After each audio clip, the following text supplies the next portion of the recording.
তারপরে মক্কার একজন মানুষ তাকে আহলান সাহলান দিল না, সম্ভাষণ দিল না, তাকে সম্মান করলো না, তাকে কোনো সম্মান দেখাইলো না।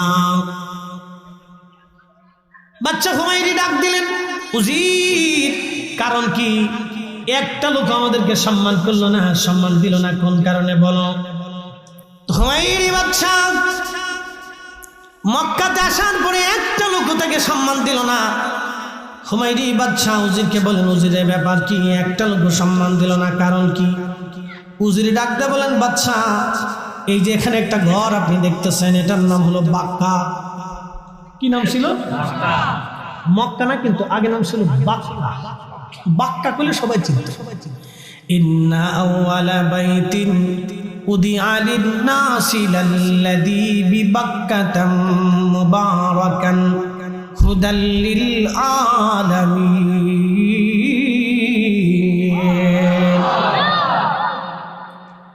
আমার রব বলেন, হাবিব আমি প্রথম যে ঘর বানিয়েছি বাক্কা, প্রথম যে ঘর বানিয়েছি তার নাম বাক্কা।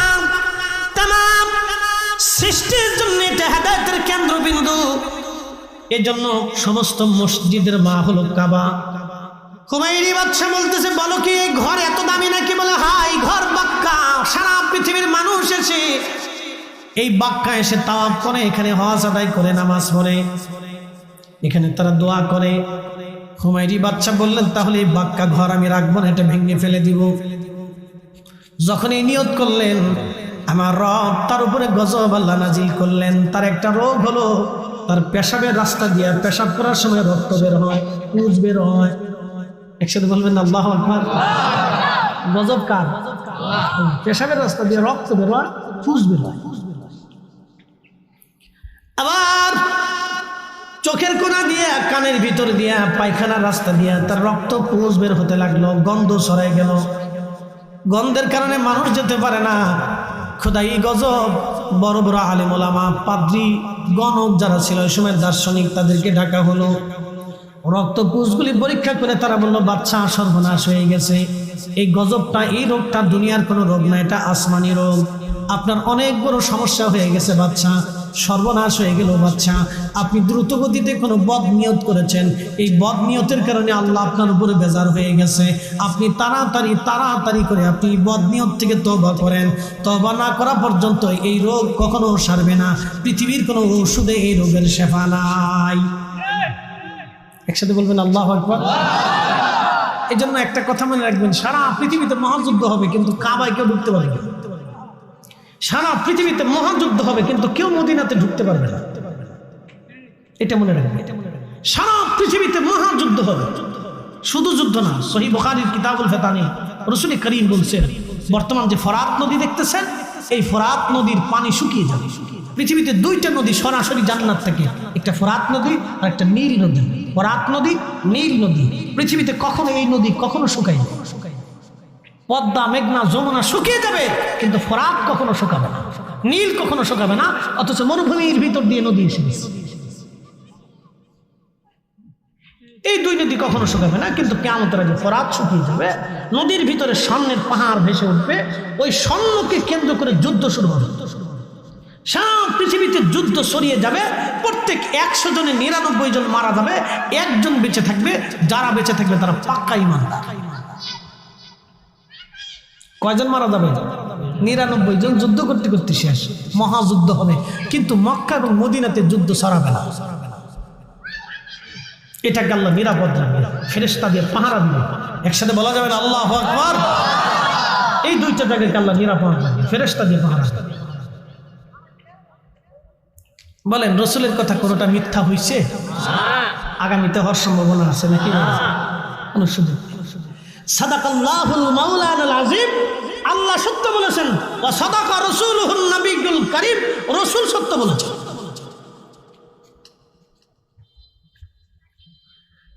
আল্লাহর হাবিব, আল্লাহর নবী ডেকে বলেন, হুমায়রি বাদশা তওবা থেকে নিয়ত করলেন, রব্বুল আলামিন আমি তওবা করলাম, আল্লাহ ভুল করে ফেলছি, তোমার ঘর ভাঙতে চাইছি।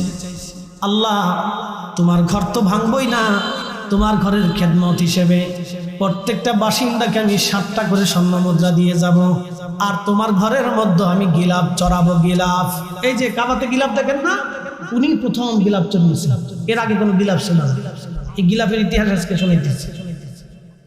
কাবাতে গিলাফ দেখছেন নি আপনারা? কালো গিলাফ আছে না, এই গিলাফ উনি প্রথম চড়িয়েছেন, এর আগে কেউ এই গিলাফ চড়ায়নি। এই হুমায়রি বাদশাহ তিনি ডাক দিয়েছেন, আল্লাহ আমি তোমার ঘরের উপরে গিলাফ চড়াবো, তোমার ঘর থেকে আমি চাদর আবৃত্তি করে দিব। উনি সর্বপ্রথম রেশমের কাপড় দিয়া, স্বর্ণ খচিত কাপড় দিয়া, রেশমের কাপড় দিয়া আল্লাহ তার রোগ ভালো করে দিলেন। তিনি প্রত্যেক বাসিন্দাদেরকে 7টা করে স্বর্ণ মুদ্রা দিলেন। হেরেমবাসীদেরকে ডাকলেন, সবাইকে ডেকে এনে তিনি ওই সুন্দর রেশমের কাপড় দিয়া, স্বর্ণখচিত কাপড় দিয়া তিনি সর্বপ্রথমে কাপড় উপর গিলাফ চড়াইলেন।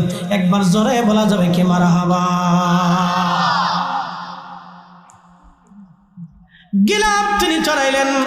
1000 বছর আগে গিলাফ চড়ানো শুরু হলো।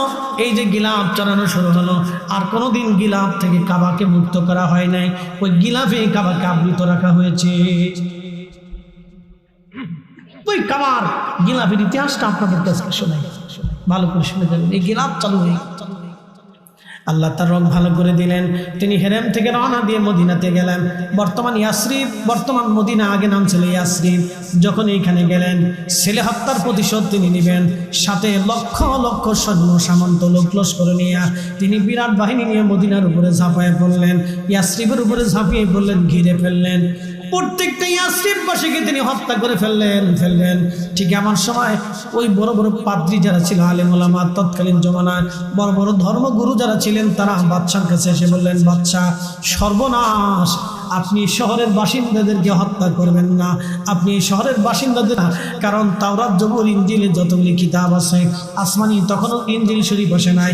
আমরা তাওরাত জবুরের মধ্যে যেটা দেখলাম, বাদশাহ শুনে রাখবেন, এই মদিনার মাটি পাথর থেকে সুঘ্রাণ আসতেছে, আখিরি নবী রাহমাতুল লিল আলামিন এখানে আসবেন, এখানে তার কবর হবে, এখানে তার বাড়ি হবে, এখানে তার ঘর হবে, এবং এইখানে কেন্দ্র করে তিনি তামাম পৃথিবীতে আল্লাহর দ্বীন প্রতিষ্ঠিত করবেন। একবার জোরে বলা যাবে কি সুবহানাল্লাহ। মনোযোগ দিয়ে, বাদশাহ আপনি এই শহরের বাসিন্দাদেরকে হত্যা করেন না, বাদশাহ আপনি শহরের বাসিন্দাদেরকে হত্যা করবেন না। এই শহরে আখিরি নবী আসবে, এই শহরে রাহমাতুল লিল আলামিন আসবে, আপনি শহরের কাউকে হত্যা করবেন না, মারবেন না, সর্বনাশ হয়ে যাবে আপনার। বাদশাহ বলতেছেন, হ্যাঁ তাহলে বলো আখিরি নবী কবে আসবে? বাদশাহ এই নবীর গুণগান যখন জানতে পারলেন, শাম যখন শুনলেন, বাদশার দিল নরম হয়ে গেল। তিনি বললেন, ঠিক আছে, আমি আমার সন্তান হত্যার প্রতিশোধ নিব না, তাহলে বলো কবে নবী আসবে? বলে কবে আসবে সেটাও জানা যায় না, তবে নবী আসবে, তার জন্ম হবে মক্কাতে, হিজরত হবে মদিনাতে, এইখানে তিনি বসবাস করবেন, এইখানে তার কবর হবে, রওজা হবে, এখানে তার রওজা শরীফ হবে, এখানেই তিনি থাকবেন কিয়ামত পর্যন্ত। তার এবং তার উম্মত তামাম পৃথিবীর শাসন করবে, কিয়ামত পর্যন্ত তার ধর্ম চলতে থাকবে, কিয়ামত পর্যন্ত তার আদর্শ চলতে থাকবে, কিয়ামত পর্যন্ত তার উম্মত ছাড়া পৃথিবীতে ছড়িয়ে ছিটিয়ে থাকবে, কিয়ামত পর্যন্ত তার এই ধর্ম বিধান আনিত, তার জীবন বিধান কিয়ামত পর্যন্ত চলতে থাকবে। বাদশা এই শহরের বাসিন্দাদেরকে আপনি মারবেন না। বাদশা বললেন, ঠিক আছে বুঝলাম, কিন্তু আমি ওই নবীর জন্য কি খেদমত করতে পারি বলো? আমি তো আমার দেশে ফিরে চলে যাব, তাহলে তোমরা কতজন আলেম এখানে থাকবা? তখন তারা বলল, বাদশা আমরা এখানে 400 জন আলেম আছি।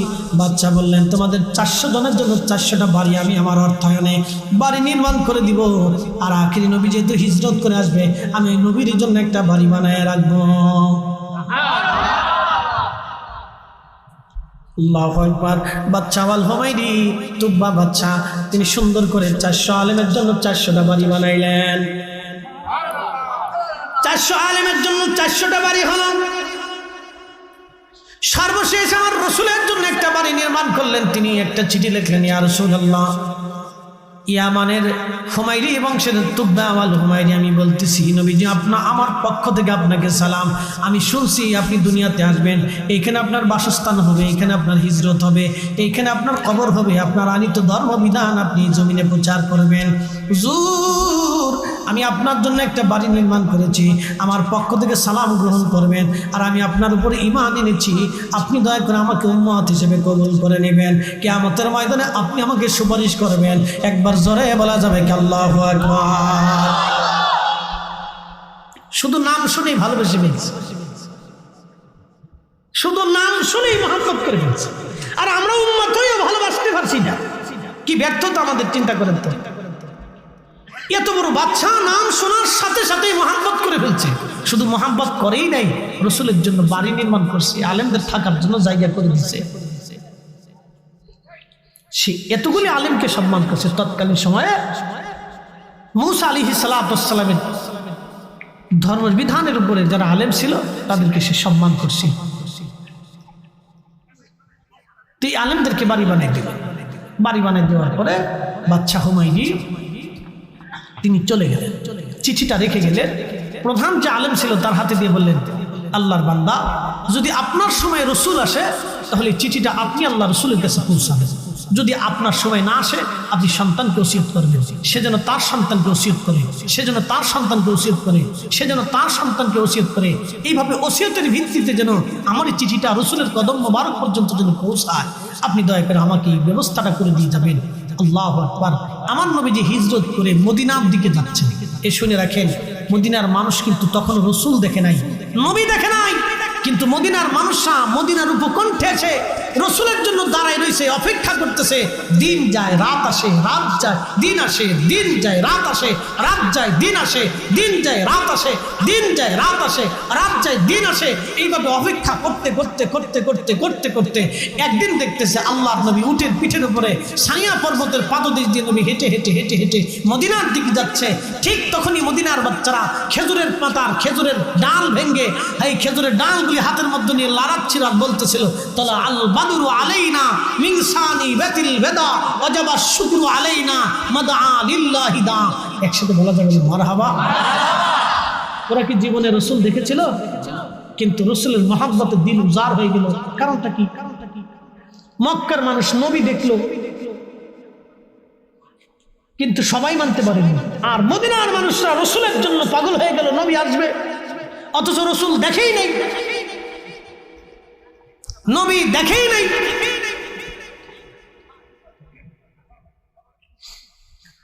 প্রিয় উপস্থিতি আমার, রাহমাতুল লিল আলামিন আমার নবীজি আল্লাহর হাবিব যখন তিনি উপকণ্ঠে পৌঁছালেন, বাচ্চারা গাইতে লাগলো, তালাল বাদরু আলাইনা মিন সানিয়াতিল বিদা ওয়াজাবা শুকরু আলাইনা মাদআ লিল্লাহি দা। আল্লাহর নবী পৌঁছাইলেন, সমস্ত মদিনার বাচ্চা কাচ্চা, নারী পুরুষ মহিলা বৃদ্ধরা রসুলের সামনে দাঁড়ায় গেল।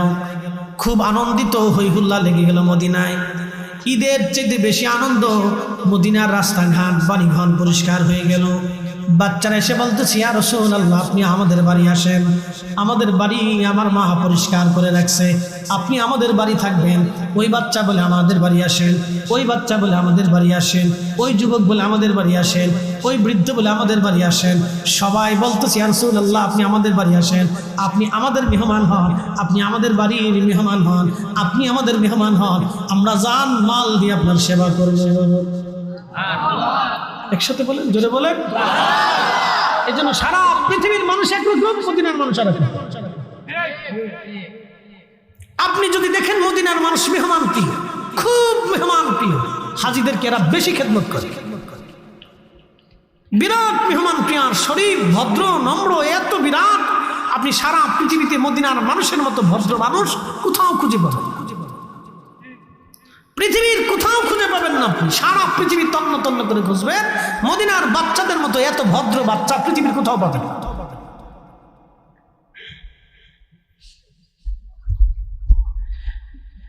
বন্ধু খুব মনোযোগ দিবেন।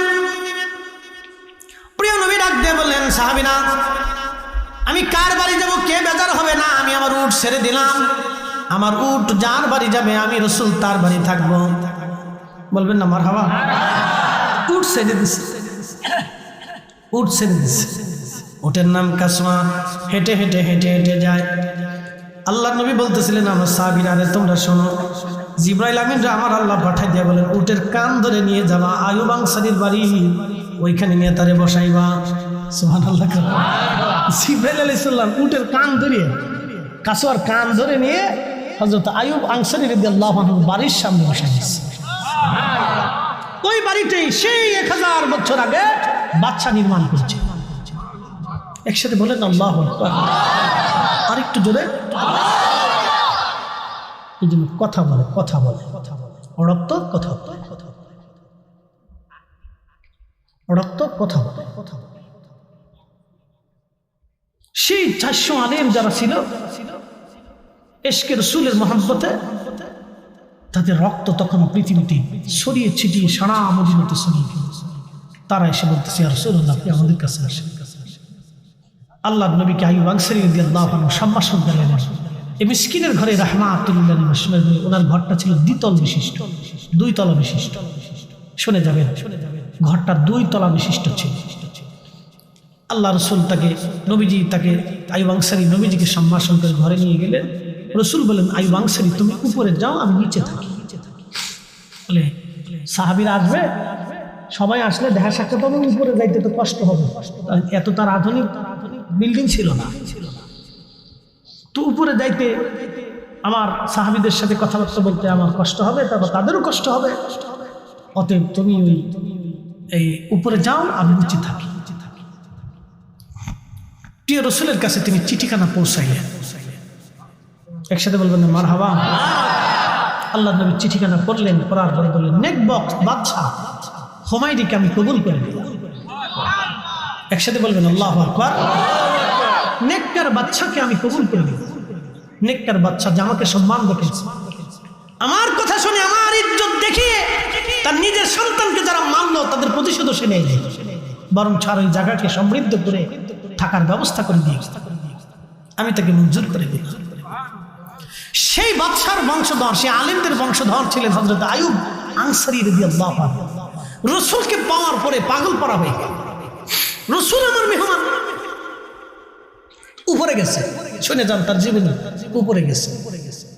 উপরে যাওয়ার পরে আইয়ুব আনসারী এবং তার স্ত্রী দুজনে বলতেছে যে আমরা উপরে থাকবো, রাসূল নিচে থাকবে, এটা কি করে হয়? দেখেন চেতনা কত চমৎকার, যে আমরা নিচে থাকবো, উপরে থাকবো, আর রাসূল নিচে থাকবে, এটা কেমন করে হয়? উপরে যাইতে হুকুম কে দিছে? আল্লাহ নবী নিজে দিছে। উপরে যাইতে হুকুম কিন্তু আল্লাহ নবী নিজে দিছে। হযরত আইয়ুব আনসারী রাদিয়াল্লাহু তাআলা আনহু কিসে আমি ও সাউন্ড ঠিক আছে, একসাথে বলেন তো আল্লাহু আকবার, নারে তাকবীর। লা হাওলা, আমার সাথে বল, লা হাওলা ওয়ালা কুওয়াতা ইল্লা বিল্লাহ, লা হাওলা ওয়ালা কুওয়াতা ইল্লা বিল্লাহ। আইয়ুব আনসারী উপরে, নবী নিচে। আইয়ুব আনসারী বলতেছে হুজুর, স্বামী স্ত্রী দুইজন বলতেছে কি করে আমরা উপরে থাকবো বলো? নবীজি নিচে, আমরা উপরে, এটা হতে পারে না, না হতে পারে না। রাতটা ভর চিন্তায় পড়ে গেলেন। স্বামীর স্ত্রী উপরের তালার একবারে কোনায় চলে গেলেন, যাতে বেয়াদবি না হয়, একবারে কোনায় চলে গেলেন। দুইজন কোন রকম কম্বল পেঁচিয়ে কুচুমুচু হয়ে রাত্রিবেলা বসে রইলেন। সারা রাত স্বামী স্ত্রী ঘুমান নাই। রাসূল নিচে, আমরা উপরে, এটা কেমন করে হয়? নবী নিচে থাকবে, আমরা উপরে থাকবো, এমন কেমন করে হয়? সকালবেলা দুইজন নিচে নেমে আল্লাহর হাবিবকে ডাক দিয়ে বলেন ইয়া রাসূলুল্লাহ, বেয়াদবি মাফ করবেন, রসুল নিচে থাকবে আর আমরা উপরে থাকবো, এটা হতেই পারে না। হুজুর আমরা মরে যাব, তারপরও উপরে থাকা সম্ভব হবে না। ইয়া রাসূলুল্লাহ, বিয়াদবির হবে এই ভয়ে আমরা সারা রাত ঘুমাইতে পারি নাই। আমরা রুমের এক কোণাতে কুচুমুচু হয়ে বসেছিলাম। হুজুর আপনি দয়া করে উপরে চলে যান, আমরা নিচে থাকবো। আল্লাহর নবী তাদের দিকে লক্ষ্য করে উপরে চলে গেলেন। চিন্তা করলেন, হ্যাঁ কথা তো ঠিক, তাদের কষ্ট হবে। নবী তাদের কষ্ট দিতে চান না, আল্লাহর নবী উপরে চলে গেলেন। হযরতে আইয়ুব আনসারী থেকে শুরু করে মদিনার প্রত্যেকটা মদিনার যারা আনসারী ছিলেন, তারা নিজের কন্যা সন্তানকে বিয়ে দেওয়ার আগে আল্লাহ রসুলকে জিজ্ঞেস করতেন, ইয়া রাসূলুল্লাহ আপনার কি স্ত্রীর প্রয়োজন আছে কিনা? যদি থাকে তাহলে আমাদের ঘরে মেয়ে আছে। আল্লাহর নবী না করলে তারপরে ওই মেয়েকে অন্য কোথাও বিয়ে দিতেন, কারণ আল্লাহ রসুল তো কোনো কাম পিপাসা নিবারণ করতেন না। সুন্দরী নারী দেখলেই রসুলের বিয়ের প্রয়োজন ছিল না, কারণ আম্মাজান আয়েশাকে নবী 40 বছরে বিয়ে করেছেন। আম্মাজান সাউদাকে নবী প্রায় 70 বছর বয়সে বিয়ে করেছেন। একবার জোরে বলা যাবে কি আল্লাহু আকবার। কিন্তু মদিনার মানুষ এত আদাবি ছিলেন যে রসুলকে জিজ্ঞেস করতেন, হুজুর আমাদের কোনো মেয়ে আপনার পছন্দ হয় কিনা? চিন্তা করতে পারছেন তারা কিভাবে আল্লাহ রসুলকে সম্মান করতেন? যদি রসুলের পছন্দ হয় আর যদি আমরা অন্য কোথাও বিয়ে দিয়ে দিই তাহলে কেমন হবে? এটা ছিল আদব। কিন্তু রসুল তো কোনো সুন্দরী নারীর দিকে রসুলের কোনো ইয়া ছিল না। চাইলে রসুল কত সুন্দরী নারী বিয়ে করতে পারতেন। আম্মাজান আয়েশাকে তো রসুল ইচ্ছা করে বিয়ে করেন। হযরত আবু বকর সিদ্দিক বারবার পিরাপিরি করতেছি, ইয়া রাসূলুল্লাহ আমার মন চায় আপনার সাথে আত্মীয়তা করুন। বলে কাকে বিয়ে দেবো? বলে আয়েশাকে। বলে সে তো কুমারী ছোট্ট। বলি ইয়া রাসূলুল্লাহ তারপর আপনি বিয়ে করেন। আচ্ছা বলেন তো, একটা বাবা বারবার বলতেছে আপনি বিয়ে করেন, বিয়ে করেন, বিয়ে করেন। আল্লাহ রসুল বিয়ে করলেন, বয়স 5 বছর। একসাথে বলবেন না মারহাবা? 5 বছর বয়সে একটা মেয়ে কি বুঝে? বিয়ে হলো। 9 বছর বয়সে আল্লাহর নবী ঘরে নিয়ে আসছে। 9 বছর বয়স থেকে হযরত আম্মাজান আয়েশা সিদ্দিকা রসুলের খেদমত করেছে। এটা রসুল করিম সাল্লাল্লাহু আলাইহি সাল্লামের প্রতি সাহাবা কিরামের অনাবিল মহব্বত ছিল, হৃদয় থেকে ভালোবাসতেন। এই জন্য আল্লাহ বলছেন, কুল হুজুর আপনি বলে দেন, ইন কুনতুম তুহিব্বুনাল্লাহ ফাত্তাবিউন। একসাথে বলা যাবে না? আল্লাহু আকবার, আল্লাহু আকবার, ওয়ালিল্লাহিল হামদু, বিসমিল্লাহির রাহমানির রাহিম।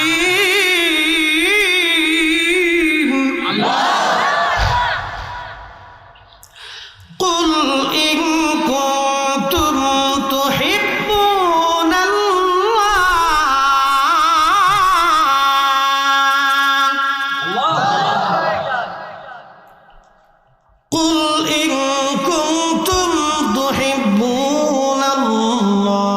ফাত্তাবিউনি ইউহিব্বুকুমুল্লাহ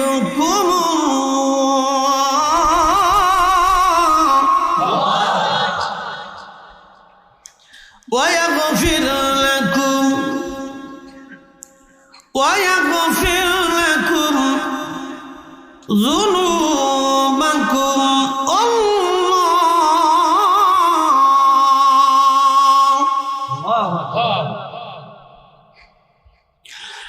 ويغفر لكم ذنوبكم والله غفور رحيم।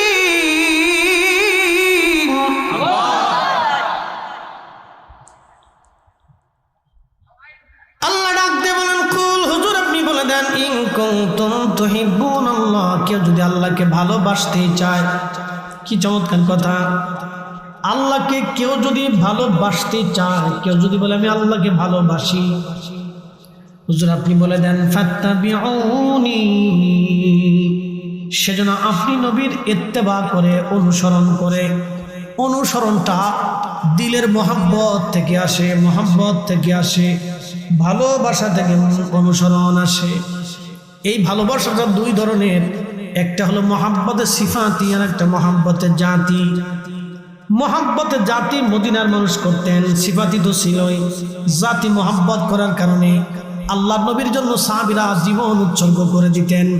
একটা সিফাতি মোহাব্বত, এটা হচ্ছে আমি পাগড়ি পরেছি, রসুল পরতেন বিদায় পরেছি। আমি দাড়ি রেখেছি, রসুল রেখেছিলেন বিদায় আমি রেখেছি।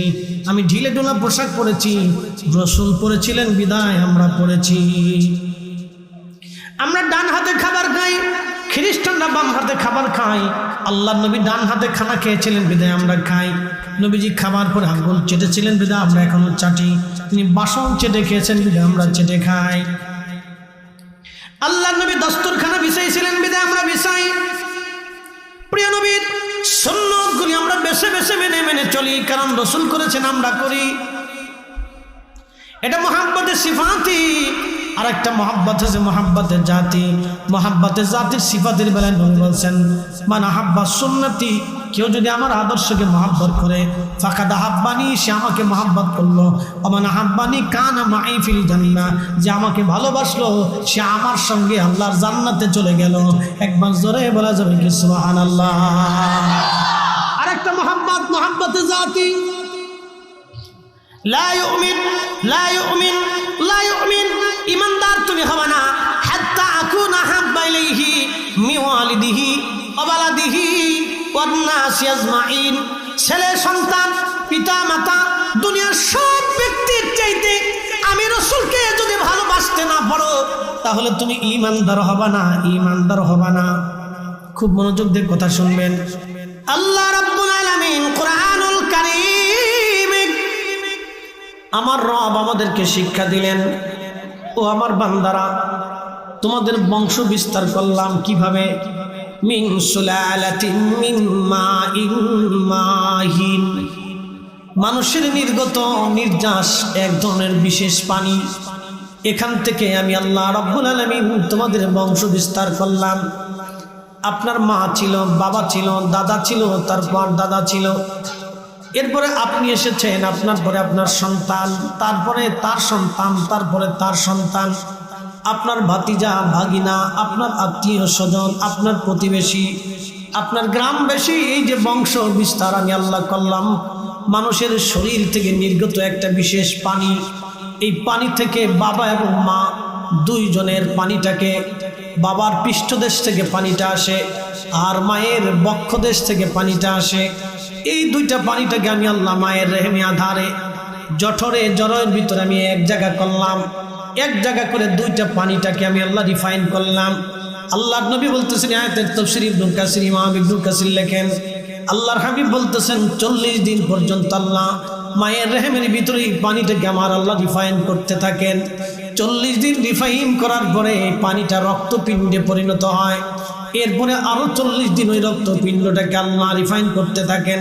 খালাকাল ইনসানা মিন আলাক, আল্লাহ যে বলেছেন আমি মানুষ সৃষ্টি করেছি আলাক থেকে, রক্তপিণ্ড থেকে। এটা সেই রক্তপিণ্ড মায়ের আধারে, মায়ের রেহেমের ভিতরে এই রক্তপিণ্ডটাকে আমার আল্লাহ আরো 40 দিন পর্যন্ত রিফাইন করতে থাকে। একসাথে জোরে বলা যাবে কি আল্লাহু আকবার। এটা কি আল্লাহর আইনে না ডাক্তারের আইনে? আল্লাহর আইনে। পৃথিবীতে আসার আগে আপনি কিছুই ছিলেন না, আমি কিচ্ছু ছিলাম না। এই জন্য কোরআন আল্লাহ বলতেছেন, কাইফা তাকফুরুনা বিল্লাহ, তোমরা আল্লাহকে কি করে অস্বীকার করো? তোমরা রবকে কি করে অস্বীকার করো? তোমরা আল্লাহকে কি করে অস্বীকার করো? অকুনতুম আমওয়াতা, অথচ তুমি ছিলে নির্জীব, নিষ্প্রাণ, মৃত, কোনো অস্তিত্বই ছিল না তোমার।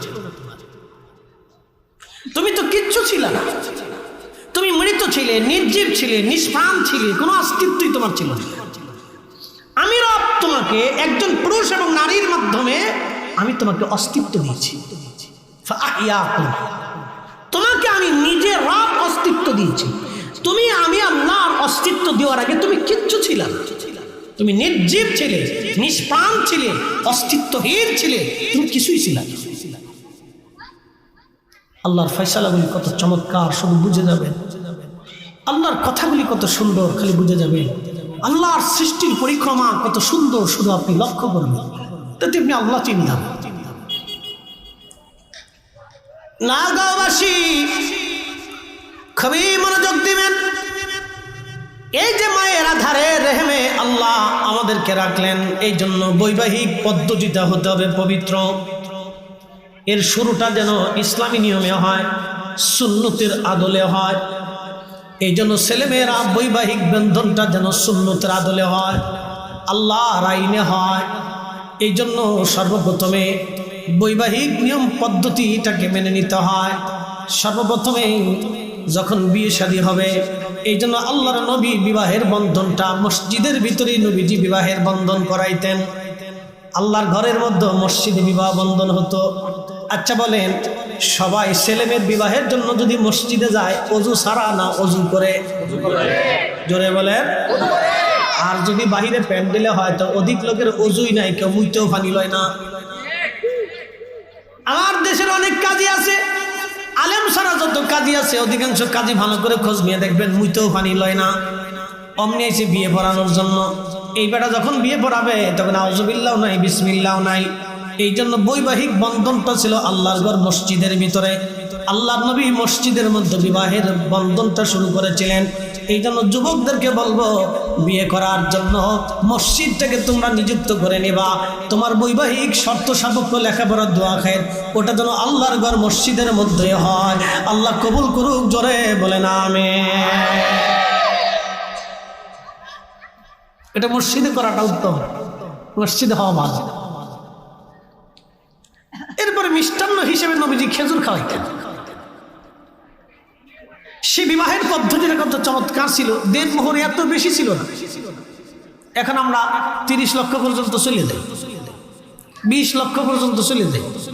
যাওয়ার পিছনে কারণও আছে। জামাই এটা কেউ বিশ্বাস করতে পারছে না, এটা কি 2 দিন পরে থাকবো কি থাকবো না ঠিক নেই তো। কি কথা বল না, কেন ঠিক নেই তো। এই জন্য 30 লাখ দিয়ে দাও, বাস শেষ। এবার তুমি যাও না থাকো, তোমার চিন্তা। এই জন্য 40-50 লাখও চলে গেছে, দিয়ে যাও। হাজিরিন, নোয়াগাঁওবাসী, বৈবাহিক বন্ধনটা পবিত্রতার মাধ্যমে এটা যেন হয়। কারণ বিসমিল্লাহ যদি অপবিত্রতা আসে তখন আমাদের দুনিয়ার আশাটা, এর ভিতরে বিরাট বড় ঝামেলা। এই জন্য পবিত্রতার বন্ধন, এই বৈবাহিক বন্ধন, বিবাহটা আমাদের দেশের অনেকেই ভাবে বিবাহটা মনে হয় এটা দুনিয়াবি কোনো আনন্দ। কেউ আবার চিন্তা করে এটা আমার নিজের কাম খাইশ পুরো করার জন্য।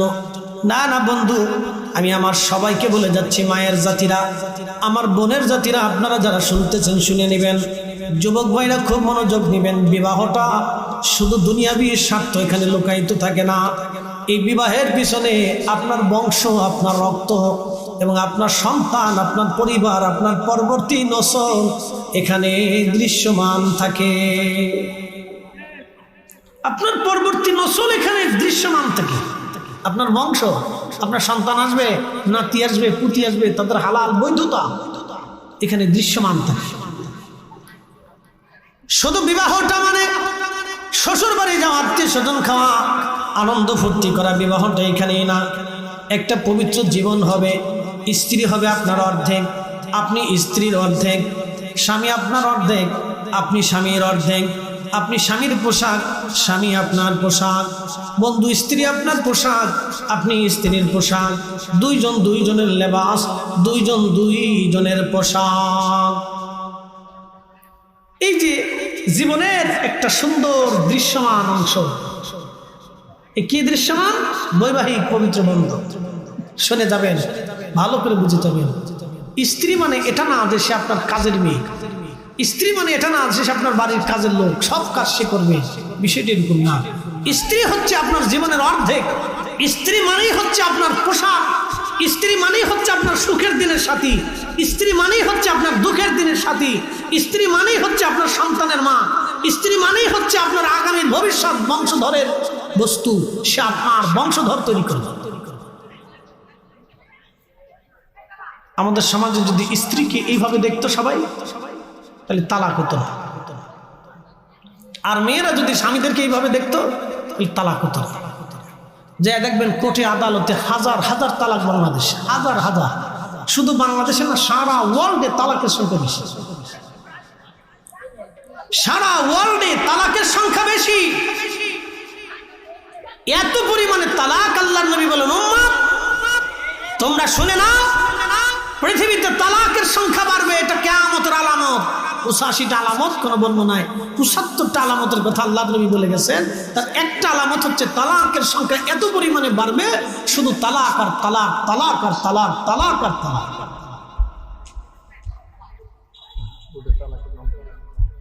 এত পরিমাণে তালাক, মামলা কোর্টে গেলেই শুধু তালাক। কাজীরা জিজ্ঞেস করবেন, কাজী বিয়ে পড়ান কেমন? যেমনি বিয়ে পড়াই এমনি সারাই। বলে দোষ কার? কারো দোষ না, সব দোষ মোবাইলের। সব দোষ মোবাইল, দোষ কারোই না, সব মোবাইলের দোষ। এই জন্য বিবাহটা একটা পবিত্র বন্ধন। প্রিয় নওগাঁওবাসী, খুব মনোযোগ দিবেন। এই বৈবাহিক পবিত্র বন্ধনটাকে আল্লাহ রাব্বুল আলামিন আমাদের জন্য দিয়ে দিয়ে বললেন, ওয়া খালাকনাকুম মিন যাকারিন ওয়া উনসা, আমি পৃথিবীতে মানব জাতির সৃষ্টি করেছি একজন পুরুষ একজন মহিলার মাধ্যমে, একজন নারী এবং পুরুষ দিয়া আমি পৃথিবীতে মানব জাতি বানাইলাম। একবার জোরে বলা যাবে কি আল্লাহু আকবার? আল্লাহর নবী নিজে রুটি বানাইতেছে, সুবহানাল্লাহ বলবেন। কে রুটি বানায়? আল্লাহ রাসূল। শুধু রুটি বানান না, তিনি এমন একজন পার্সন যিনি যুদ্ধের ময়দানের প্রধান সেনাপতি, তিনি রাষ্ট্রপ্রধান, তিনি ধর্মীয় প্রধান, তিনি ইমানের এক অংশ। তিনি রুটি বানাচ্ছেন, তেনার স্ত্রী 11 জন, মসজিদের ইমাম, নামাজ ঠিক মতো পড়াচ্ছেন, জিহাদে যুদ্ধে যাচ্ছেন, রাষ্ট্র পরিচালনা করতেছেন, বিচার সালিশ করতেছেন, সাহাবায়ে কেরামকে দর্শ দিচ্ছেন, শিক্ষা দিতেছেন, আবার স্ত্রীদেরকে সময় দিচ্ছেন, এতিমের হক ঠিক মতো আদায় হলো কিনা দেখতেছেন, রাষ্ট্রকে খেয়ে আছে না খেয়ে আছে দেখতেছেন। তিনি একমাত্র ব্যক্তি যিনি মসজিদে নববীতে বসে বসে তিনি ওই সময় এক অন্ধকার জগৎ, পৃথিবীর মানুষ অন্ধকারে নিমজ্জিত, নারী সমাজ যখন কাবা ঘরে উলঙ্গ হয়ে তারা তাওয়াফ করত, প্রকাশ্যে নারীরা জেনা করা হতো, প্রকাশ্যে নারীদেরকে হত্যা করা হতো। মুহতারাম, হেরেম শরীফের পাশেই একটা জায়গা আছে যেখানে মানুষদেরকে, নারীদেরকে জীবন্ত কবর দিত। হেরেমের পাশে সেই জায়গাটা এখনো খালি আছে। যদি কোনোদিন যান তো হেরেম থেকে দেখে আসবেন, যারা আপনাদেরকে হজে নিবে জিজ্ঞেস করবেন যে জীবন্ত নারীদেরকে কোথায় কবর দিত। একবারে হেরেমে ঢোকার সময় জাবালে ওমরের পাশ দিয়ে একটু আগে দিয়ে বাম পাশে দেখতে পারবেন, মাত্র 1-2 মিনিট লাগবে। যে সময় মানুষ নারীদেরকে জীবন্ত কবর দিত, সেই সময় তিনি সেই মহান ব্যক্তি 11 জন স্ত্রী তিনি নিজে গ্রহণ করে নিজে রুটি বানাচ্ছেন। একসাথে বলা যাবেন আল্লাহু আকবার। আম্মা জান আয়েশা বলতেছে, ইয়া রাসূলুল্লাহ আপনার কষ্ট হবে? বলতেছে, আয়েশা রে, আমার কি দায়িত্ব নেই তোমার কাজে সাহায্য করা? আম্মা জান আয়েশা বলতেছে, হুজুর আমার আপনার কষ্ট হবে। প্রিয় নবী বলেন, আয়েশা রে, আমার কি হক নাই, আমার কি দায়িত্ব নাই তোমার কাজে তোমাকে সাহায্য করা? আমারও তো দায়িত্ব আছে, তুমি আমার স্ত্রী, তোমার কাজে সাহায্য করা তো আমারও হক আছে, দায়িত্ব আছে। চিন্তা করেন তো, একজন স্বামী যিনি আল্লাহর নবী 1 নম্বরে রাষ্ট্রপ্রধান, 2 নম্বরে প্রধান সেনাপতি, 3 নম্বর তিনি বিচার সালিশ করেন, 4 নম্বর তিনি শিক্ষা দিচ্ছেন দর্শ, 5 নম্বর তিনি 5 ওয়াক্ত ইমামতি করতেছেন, 6 নম্বর তিনি আবার নিজের কাজ নিজে করে সংসার যোগাচ্ছেন, 7 নম্বর 11 জন স্ত্রী, 11 জন স্ত্রীকে সমান সমান সময় দিলেন, 8 নম্বর এতিম দুস্থ গরিব মিসকিন যা আছে আমার নবী তদারকি করলেন, সারা রাজ্যের ভিতরে যা আছে তদারকি করলেন। 7 নম্বর তিনি এমন একজন ব্যক্তি মহানুভব যিনি রাহমাতুল লিল আলামিন, জীবনে কোনোদিন কোনো যুদ্ধবন্দীকে তিনি কষ্ট দেন নাই। ওনার জীবন যদি আপনি দেখেন তো শুধু আশ্চর্য হবেন যে কি করে সম্ভব। তিনি এক মহানুভব ব্যক্তি, আইব মুক্ত, দোষ মুক্ত, কলঙ্ক মুক্ত, নিষ্কলঙ্ক। আল্লাহু আকবার। ওয়া ইন্নাকা লাআলা খুলুকিন আযীম, মহান চরিত্রের অধিকারী ছিলেন। আল্লাহর জবানের ভাষা একসাথে বলা যাবে আল্লাহু আকবার। স্ত্রী গ্রহণ করেছেন 11 জন, তার ভিতরে একজন আছে বৃদ্ধা, আম্মা জান সাউদা, একবারে বুড়া বুড়ি, চামড়া ঘুষাই গেছে, চুল পেকে গেছে। আচ্ছা বলেন তো, বুড়ি বৌদি আল্লাহর নবী কিতা করতো? এসে বলতেছে, ইয়া রাসূলুল্লাহ আমি তো একবারে অসহায়, আমার কোনো সম্বল নয়, যদি আপনি স্ত্রী হিসেবে গ্রহণ করেন। আল্লাহ নবী বললেন ঠিক আছে। একজন বৃদ্ধাকে নবীজি তার নিজের দায়িত্বে নিয়ে সে স্ত্রী হিসেবে গ্রহণ করে সময়টুকু তাকে বরাদ্দ করলেন। আম্মাজান আয়েশাকে যে সময় দিতেন, আম্মাজান সাউদাকে একই সময় দিতেন। পরে আম্মাজান সাউদা বলেন, ইয়া রাসূলুল্লাহ, আমি তো একবারে বৃদ্ধা নারী, তা আমাকে তো এত সময়ের কোনো প্রয়োজন নেই, শুধু দেখা সাক্ষাৎ হলে কথাবার্তা হলেই তো হবে। হুজুর, আমার নির্দিষ্ট রাতের সময়টাকা আপনি আয়েশাকে দিয়ে দিন। একসাথে বলা যাবে আল্লাহু আকবার। তাদের মানসিকতা কত সুন্দর ছিল, কত চমৎকার ছিল তাদের ইনসাফ, ভাগাভাগির নীতি। আর আমাদের দেশে আপন রক্তের ভাই জমিনে ফিটিফিটি করে। কি কথা কর না কেন?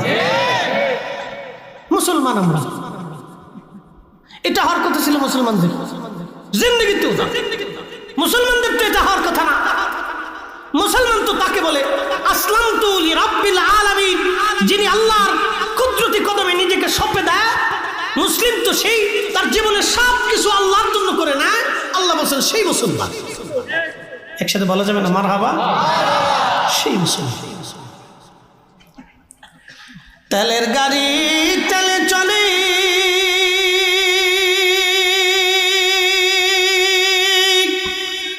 হাওয়ার গাড়ি হাওয়ায় উড়ে, বিনা তেলে চালায় গাড়ি নবী সুলাইমান। আমরা সেই মুসলমান, আমরা সেই মুসলমান। প্রিয় ভাই আমার, আল্লাহর নবী ফাতেমা রাদিয়াল্লাহু আনহার বিয়ে ঠিক করলেন। হযরত ফাতেমা রাদিয়াল্লাহু আনহার তখন মাত্র 18 বছর বয়স।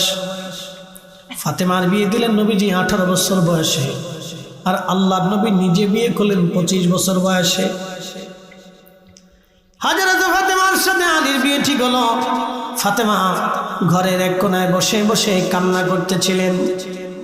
নবীজি ফাতেমা রাদিয়াল্লাহু আনহার কাছে গেলেন, ফাতেমা রে, তুমি কেন কান্না করো? চোখের পানি মুছে ফেলো ফাতেমা, কান্না করিও না। আমি জানি তুমি দুঃখে কান্না করো। আলীর মতো গরিব ছেলের সঙ্গে আমি তোমার বিয়ে দিলাম। ফাতেমা রে, আমি ইচ্ছা করলে মদিনার ধনী পরিবারে তোমাকে বিয়ে দিতে পারতাম। ফাতেমা, আমি আলীর সাথে তোমাকে বিয়ে দিয়েছি। ফাতেমা, এই জন্য তুমি কাঁদো, কারণ আলী গরিব, আলী ঘরের মধ্যে তেমন কিছুই নাই। ফাতেমা রে, কেঁদো না, চোখের পানি তুমি মুছে ফেলো রে ফাতেমা। তোমার স্বামী আমি পছন্দ করি নাই, তোমার স্বামী আরশের মালিক আমার আল্লাহ নিজে পছন্দ করেছে। ফাতেমা চোখ মুছে ফেললেন। নবীজি বললেন, আলী তুমি তো বিয়ে করবা, কি আছে তোমার? বলে, হুজুর, আমার একটা তলোয়ার আছে, আর একটা ঢাল আছে, আর একটা লোহার বর্ম আছে, যে লোহার পোশাক পরে যুদ্ধ করা লাগতো, ঢাল আছে। নবীজি বলে, না আলী রে, তলোয়ার আর ঢাল তো যুদ্ধের জন্য প্রয়োজন হবে, বর্মটা আপাতত বিক্রি করে দিয়ে ফাতেমার জন্য কিছু পণ্য সামগ্রী কিনে নিয়ে আসো, কিছু সুগন্ধি নিয়ে আসো, কিছু কাপড় চোপড় তুমি কিনে নিয়ে আসো, সম্ভব হলে ঘরের জন্য প্রয়োজনীয় সামগ্রী নিয়ে আসো। ঢাল বিক্রি করতে গেলেন, বর্ম বিক্রি করতে গেলেন, মাত্র 3 দিরহাম দাম হয়। উসমান গনি ডাক দে বলে, না আলী রে, কত দাম হলো তোমার বর্মের? বলে, উসমান মাত্র 3 দিরহাম দাম। বলে, উসমান গনি ডাক দে বলে, না আলী রে, তোমার আমি 270 দিরহাম দিয়ে দিলাম, ওই বর্মটা তুমি আমারে দিয়ে দাও। জোরে বলেন সুবহানাল্লাহ। এই সামান্য টাকা দিয়ে তিনি বিয়ে করতে গেছে। আর আমাদের বিয়ের চলনের বিরাট ফর্সা সাজাই দিচ্ছে, লক্ষ লক্ষ টাকা খরচা করতেছি বিয়েতে, কিন্তু দুঃখের বিষয় ডেক সেটের চোটে সারা গ্রামের মানুষ ঘুমাইতে না, খালি কুকু কাকু কুকু কাকু কুকু কাকু চলে, রাত ভরে কুকু কাকু কুকু কাকু কুকু কাকু। কি কথা কর না কে? রাত ভরে কি চলে? কুকু কাকু কুকু কাকু কুকু কাকু। শয়তানে কার দারুণ সিস্টেম হয়েছে, আমার স্বাস্থ্য ভাইয়ের খালাতো ভাই, কোনো সমস্যা নেই, শয়তানকে আমি বিজয় হয়েছি। এই কুকু কাকুর জ্বালায় সারা রাত্রে গ্রামের মানুষ ঘুমাইতে পারে না, চলতেছে। মদিনার নারীরা বিয়ে করার আগে, বিয়ে করার পরে তারা বাসর রাতে কোরআন পড়তো। একসাথে বলবেন আল্লাহু আকবার। তারা কোরআন শরীফ পড়তো, বাসর ঘরে তারা কোরআন পড়তো। হাজিরিন শুনিয়া যান, ফাতেমার বিয়ে কেমন ছোট্ট পরিসরে জান্নাতের দুলহা দুলহানি সাইয়্যিদাতুন নিসাই আহলিল জান্নাত। तमाम পৃথিবী মাটি খনন করে ফাতেমার মতো এত দামি নারী খুঁজে পাবেন না আপনি। প্রিয় নবী তার জবানে বলেছে সাইয়্যিদাতুন নিসাই আহলিল জান্নাহ, জান্নাতের যত রমণীরা জান্নাতে যাবে সব জান্নাতিনীর সাইয়্যিদিনী সর্দারিনী আমার ফাতেমা, আমার ফাতেমা। তার আজ বিয়ে হচ্ছে একেবারে স্বল্প পরিসরে, কতই দরিদ্রতার হালতে, কোন রকম কিছু সুগন্ধি এনে সামান্য কিছু কাপড় চোপড় খরচাপাতি করে বাকি টাকাগুলি হযরত আলী আল্লাহর নবীর হাতে দিয়ে দিলেন।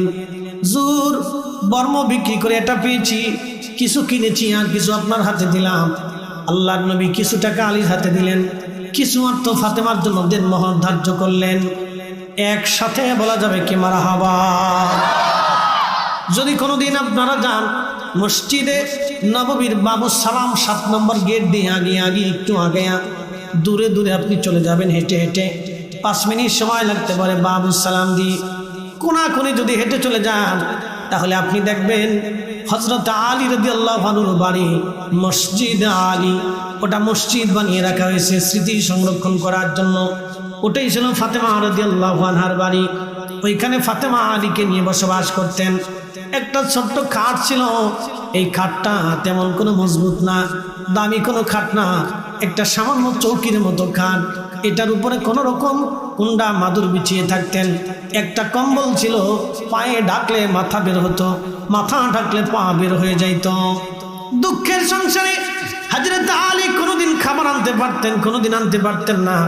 আবার দীর্ঘ পথ জিহাদের ময়দানে চলে গেলে বাড়ি কোনো খাবারই থাকতো না। ফাতেমার বহুদিন ক্ষুধার্ত অবস্থায় চলে গেছে, ঘরেতে বাড়িতে চুলার মধ্যে আগুন জ্বলতো না, শুধু পানি আর খেজুর খেয়ে জীবনের বহু সময় ফাতেমার কেটে গেল। আল্লাহু আকবার। সাইয়্যিদাতুন নিসাই আহলিল জান্নাহ। এমনি হয় নাই নারী সমাজ, ভুলে যাবেন না, ভুলে যাবেন না। একদিন কবরে আপনারও জায়গা হয়ে যাবে।